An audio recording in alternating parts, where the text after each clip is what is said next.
They have been waiting years for their day in court, and today 3 Texas craft brewers, Peticolas, Revolver, and Austin-based Live Oak, asked a judge to overturn a law they say is costing them millions of dollars. In 2013, lawmakers made a law forbidding craft brewers from selling their distribution rights.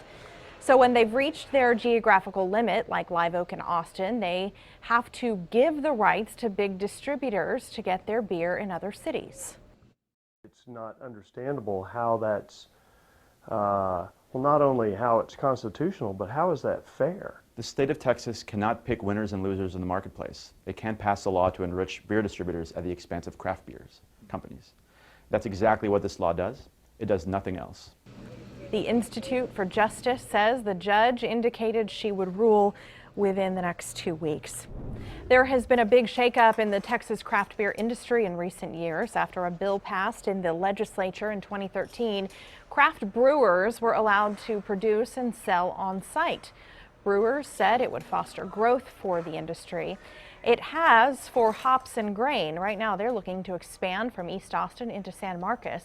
The company announced they just hit $1 million on Friday from more than 500 investors to make that expansion happen. As Texas craft beer industry takes off, the Brewers Guild just updated rules to say who really is a craft brewer, as some businesses still sell to bigger companies. According to the Guild, a craft brewer and voting member of the Guild must be small, 2 million barrels of beer produced per year or less. The brewery has to be independent. No portion can be owned or controlled by any company like one of the big beer companies.